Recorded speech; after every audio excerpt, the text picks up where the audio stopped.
Can Sean O'Malley avenge his only loss, or will it be and new? Let's discuss. What's up, everybody? Laura Sanko here, as always, joined by Dean Thomas. We're getting you ready for UFC 299, talking about the main event, the Bantamweight title on the line between Suga Sean O'Malley and a former and previous foe, Chito Vera. Before we get into this fight, though, I'm not usually a fan of those podcasts, or I guess you could call this a podcast, whatever this is, that spends like the first 5 minutes just, how was your week? Let's catch up, whatever. But I was excited, Dean. I was going to show off that picture that you had in your stories, and I went to get it, and it was gone.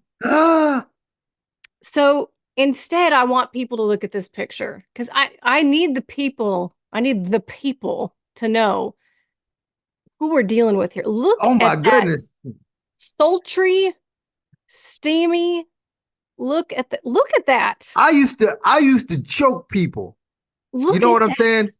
saying? I would take no prisoners. In my day, anybody could get it. I didn't care if you was young, old, what size you were. I would just choke people. How long have you been a black belt? I got my black belt in 2007. In a minute. Yeah. So it's been a long time. So, and I used to love to choke people. And actually, you know what? I was watching the grappling event yesterday at the Fight Pass, and it really gave me an itch. It really did. It really gave me an itch, like to start moving. And like not the ringworm kind. No. I keep that kind. I get that itch when I grapple sometimes too. Yeah. Yeah, I saw you out there putting in some work in. A little bit. It's make it mandatory that when we go on these trips, we got to find a place to move around. For sure. You're going to be in Miami, aren't you? Of course. Let's do it. Yeah. Let's do it. I'll bring my mouth guard for sure, and we'll get some moves in for sure. But enough boring the people with chitty chat. Let's talk about this main event. We've got the champion Suga Sean O'Malley taking on Chito Vera. Obviously, these two have fought before. It was 4 years ago. I will start with this question. Were you surprised that this was Sean's first title defense? Is this kind of a matchup that snuck up on you? No, not at all. I mean, it's the sexy matchup fitting for sexy Miami. It's true. I live down here in South Florida, and so many people, young people, under 25, have already hit me up talking about it's going to be lit. Are you going to the fight? It's going to be lit. And the reason why is because Sean O'Malley, the colors of Sean O'Malley, like he's such a colorful, charismatic, attractive character for that demographic. And this is the perfect city for him to be fighting in. And Chito Vera is the perfect opponent because you couldn't find another person with a storyline like Chito's to really bring Sean to O'Malley and make it matter as much as it does. And I feel like when you fight in South Florida, it doesn't matter what flavor of Latino you are. No, it doesn't. If you're Latino, they're gonna claim you. Yeah, if you're Latino, if you just say "Mira mi gente," they're gonna love you. Yeah, they're gonna love you. And Chito, I mean, just the name Chito Vera. Marlon Chito Vera. Just the name itself. I mean, if it was John Smith, it just doesn't sound the same. Like Chito Vera in Miami taking on the colorful and bright Sean O'Malley. It's perfect. It's almost as if the UFC wrote this script out to be like this. They're pretty good at thinking ahead. I wouldn't put it past them. Let's, you know what, before we get too much further, because I always forget to do this, though. So let me talk through some of these stats, because there's some interesting ones in this matchup that were a little bit surprising to me. So let me run through these real quick. We've got Sean O'Malley, 9-1 in the UFC with 1 no contest as well. And Chito Vera, 15-7 in the UFC. 5'11" for Sean O'Malley, 5'8" for Chito Vera. So 1.5 inch reach advantage for Sean O'Malley. They are both switch stance fighters, and 29 years old for Sean, 31 for Chito, so fairly close in age as well. Gets really interesting when you look at some of these striking statistics, because both of these guys are, of course, strikers first and foremost. Don't want to sleep in the grappling, but it's not really something that they go to very often. Striking accuracy for Sean O'Malley. This is a crazy stat. 61.2%. Now you have to understand the UFC average is 42%. The UFC record all time in the history of the sport is 67.8. And Sean is at 61.2%. That is tremendous. Who has that record? You know what? I wish they would put it in there. I don't know. Oh. I could look it up for you, but I don't know off the top of my head. I'm reading off of a Excel spreadsheet that I get sent by Michael Carroll's crew. And then Chito at 50.6. So even Chito is well above average, but Sean like kicks it out of the water. Strikes slated per minute for Sean O'Malley, 7.29. That is extremely high. And Chito, 4.37. Still high-ish, but not, I mean, certainly not comparatively. Striking defense, 62.2% for Sean O'Malley, 51.8% for Chito. 58% is the UFC average. So again, Sean is above average. When you pair those three things together, it's pretty impressive because you're talking about he's highly accurate, he's high volume, and he's got strong defense. That's the trifecta if you're talking about striking. Now, if you go down here and we look at knockdowns, this is a very interesting one as well. So Sean O'Malley has 6 career knockdowns in the UFC, and Chito has 12. He actually has the bantamweight record, I believe, for knockdowns. However, that stat gets a little bit closer when you look at the totality of the strikes that they have landed over their career in the UFC. But still, Chito Vera, obviously a very powerful guy who's got the ability to put you down if he touches you. And when you look at the target breakdown, I thought this was interesting as well. The way that they target their shots, again, interesting because they're both strikers. Sean O'Malley, 70.6% of his shots are to the head and just 55.5% for Chito. 20% to the body for Sean and 21.4% to the body for Chito. And only 9.4% to the leg for Sean and 23.1% to the leg for Chito, which of course the leg kicks were a big factor in their first fight. So just some interesting little tidbits there I thought I'd throw out. What was your biggest takeaway from the first time that they fought? Because obviously there's 2 very strong narratives coming out of that fight. Sean's like, I didn't get beat. It was a 1 in a million shot, fluke thing. And Cheeto's like, no, I kicked you and you folded and then I knocked you out. Yeah. One thing that we don't really talk about often, and I don't even know if anybody's ever really talked about this, because we've always attributed that loss to his leg being broke, right? Like his leg cracking or whatever happened to the nerve in his leg. He couldn't walk, but he was in his guard. And Chito pretty much ran through his guard in terms of the damage that he did. Is it as if that leg was still useless inside the guard? Now, even if your leg is hurt, you should still have a better guard than what Sean showed. And I think Sean does have a better guard. Yeah. But the fact that Chito was still able to do damage. Now, I'm not saying that Cheeto's that much better on the ground, but what I'm saying is that what Chito is so good at, and that's finding ways to do damage. He's so good at finding ways to do damage. Now, give this man 5 rounds. He never gets tired, and he finds ways to do damage, even if he's not the better fighter. He fought guys that were better fighters than him. Pedro Munoz looked to be a better fighter. Even Rob Font looked to be a better fighter in terms of skill for skill, trade for trade. But Chito finds ways to do damages, to peel your layers off to where you're no longer the better fighter. And that's got to be a factor in this fight. Yeah, it's definitely part of what makes this really intriguing, because the running narrative with Chito is always, oh, he's a slow starter. And he's not the highest volume guy all the time. But he does have a tremendous amount of power. The Font fight was so interesting to me because it is a perfect example of, if the fight goes to the judges, how a guy with Chito's style can get a fight done. Because, you and I talk about this a lot, winning moments versus winning minutes. is important in terms of the judging criteria. And Chito is really good at winning moments because when he lands, there's visible effect to it. And I think that could be a really interesting theme for this fight because I expect Sean to be super high volume. And obviously, Sean has a ton of power. He knocks guys out left, right, and center, but his power more comes from his precision. It's not Right. that every time he lands, you're seeing guys' heads whip back, but do you feel like that style could be, or Cheeto's style could be a factor in this fight in terms of winning the 100%. moments versus minutes? 100%. Yeah. Because let's not make no mistake about it. Sean is going to get off.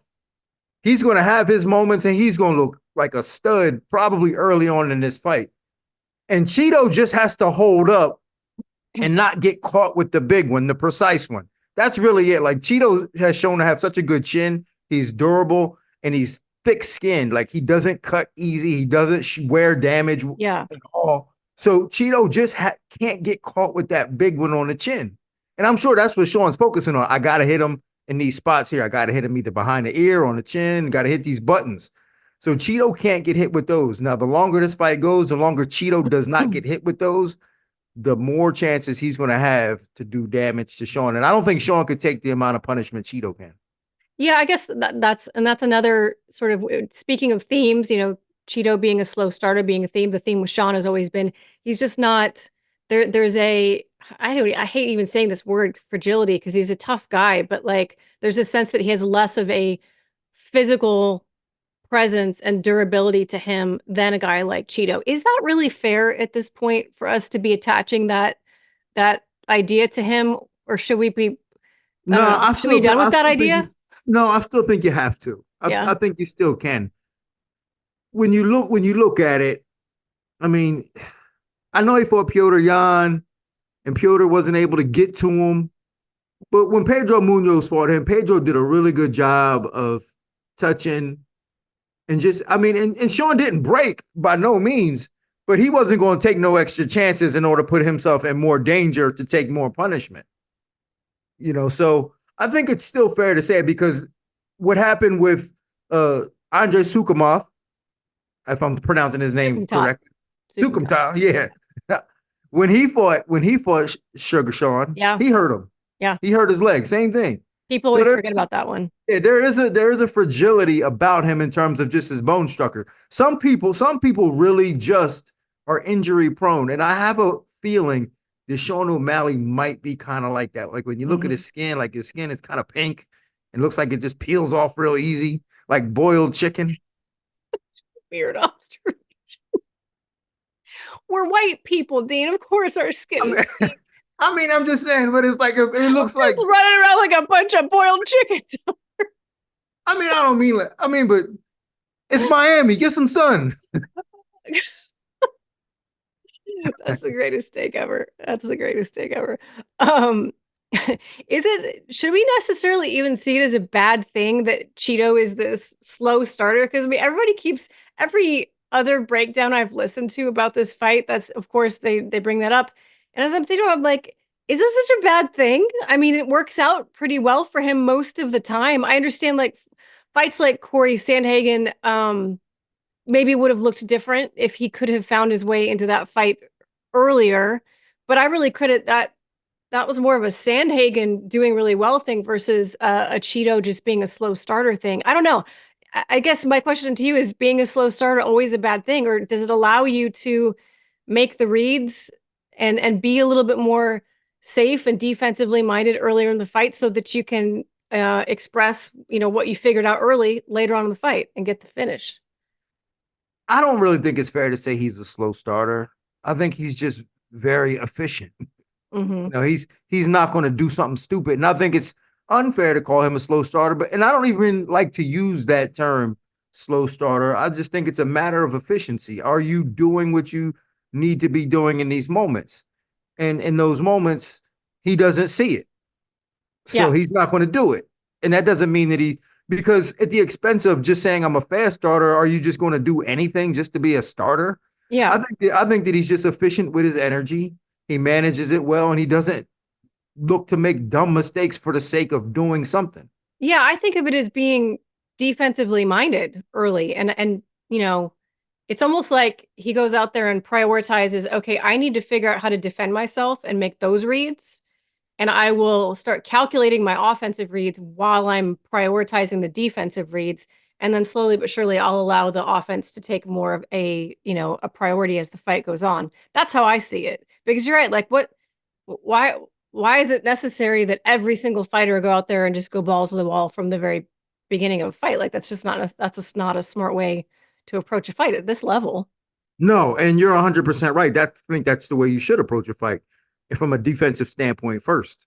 But and that's where our moral compass comes in of do we want to see an entertaining fight or do we want to see a really good strategic fight? Yeah. And sometimes when we just want to see an entertaining fight, you got to throw that caution to the wind and just go out there and just do a bunch of dumb stuff. And we applaud those guys that do that. Like we take our hat off to those guys that do that. But it's not the smartest way to fight, and it's hard to really be sustainable when you fight that way, like at a high level, and be good at a high level when you fight like that. Yeah.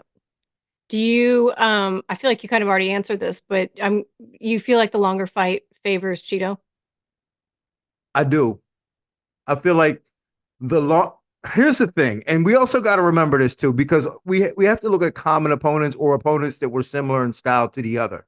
And when we look at who Chito fought, I think that we can say that Corey Sandhagen can be similar to Sean O'Malley, right? Good movement, switch his stances, extremely smart. I think Corey Sandhagen might even be, in my opinion, more cerebral.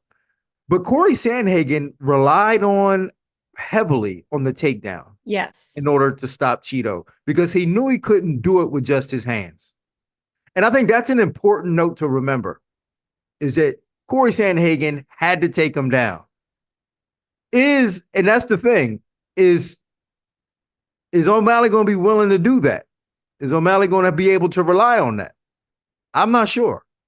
I'm not sure he can rely on it, but I'll say this. I won't be shocked necessarily if he starts mixing it in a little bit. I was shocked when he mixed it in against Petr Yan and took Yan down briefly. It was ever so briefly, but yeah, it's not a cornerstone of his game, but I actually think I don't know, he might mix it in just enough to keep Chito honest. That's my take. But that's the thing, is it going to matter? And will it help him?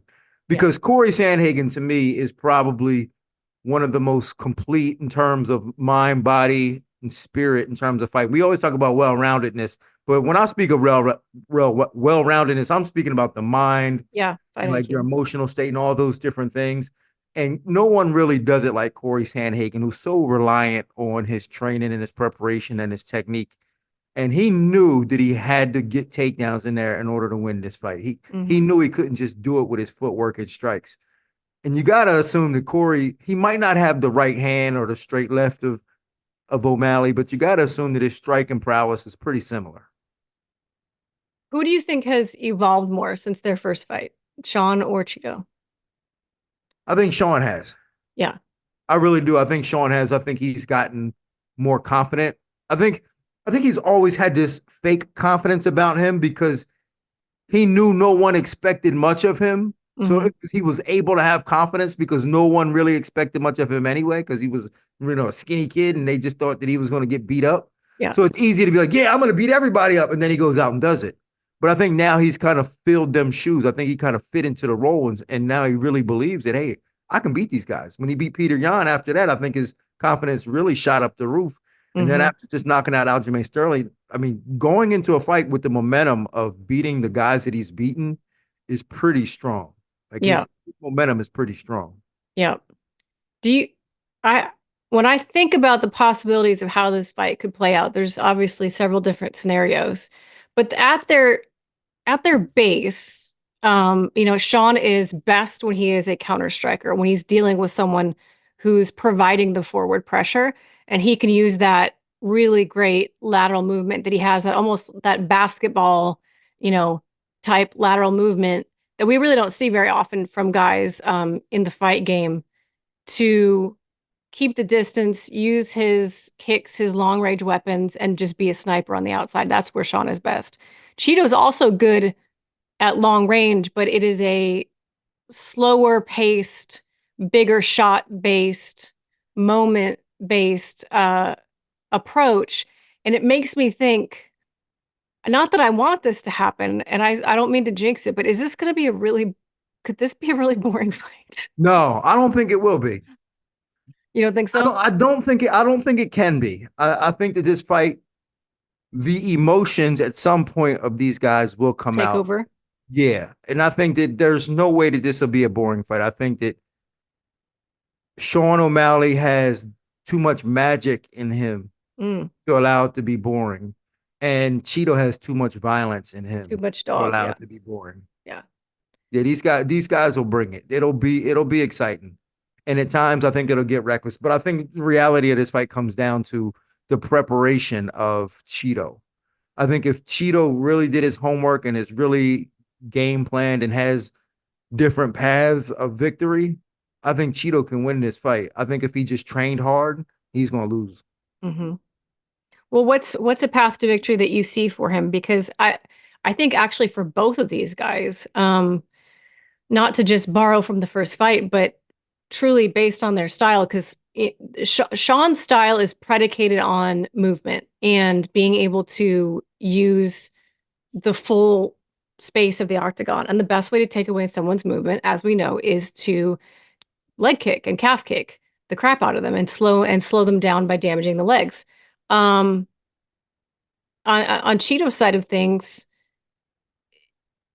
you know, he's got to figure out how to cut that movement of Sean off. I guess I'm asking the longest winded question ever, but I feel like maybe whoever most effectively attacks the other person's base is going to have a leg up in this fight. Like if Chito can get to damaging Sean's legs before Sean can get to damaging Chito's legs, then that's going to be a big turning point in this fight. Because Sean, if you remember early on in the first fight, Sean was the one who was landing the better leg kicks, and it was no doubt about it. It was starting to affect Chito big time. For sure. And that's where his power comes from, is because he sits down so much more on his punches. And I got a feeling that's got to be a big part of his strategy going into this fight, is making sure that Chito can't keep up with him in terms of the movement, and he's off balance. And Chito's already not the fastest fighter. I mean, he's not fast at all, actually, for that division. But it's a lot of tricky little mini wars that's going to be going on, because obviously I think Chito's going to be trying to attack the legs of Sean O'Malley. Now, Sean O'Malley, in order to counter that's going to be, I'm sure he's going to be ready for that. If he trained properly, he's going to be like, okay, watch these right hands. Every time you throw a kick, I'm stepping in and I'm going to blast you with these right hands. And then Chito, like, is he going to have an answer for that? But is Chito going to have an answer if Sean O'Malley attacks his legs? Because he's not going to be quick enough to counter with right hands, I don't think. So he's going to have a different answer if Sean O'Malley's, chopping away at his legs. He's got to have a different answer for that, because if Sean O'Malley gets rolling downhill with chopping away at Chito's legs, that could be a real problem. Yep. All right. What's your prediction? What do you see in this fight? I think I almost just talked myself into thinking Chito Vera is going to win. Really? I think I did. But for this show, you know how I do, Laura. You like to hedge your bets. Spread it out. For this show, and I don't know how many shows I'm going to do, but this could be the only one. Okay. But I have to assume that Sean O'Malley will come in a little more prepared, a little more strategic, and beat Chito Vera. All right. I like it. That's my prediction. All right. And I'm going to let you be the one that puts his neck out. That's why I have you on this. That's why I pay you the big bucks, Gene. And that's why I come on the show. No, I come on the show. I come on the show because it's nothing but love. I appreciate you. I appreciate you. Guys, we appreciate you as well. And we would very much appreciate it if you can please click the like and the subscribe and come back and hang out with us. Watch other videos like the ones that are popping up on the screen right now. Guys, we will see you at UFC 299.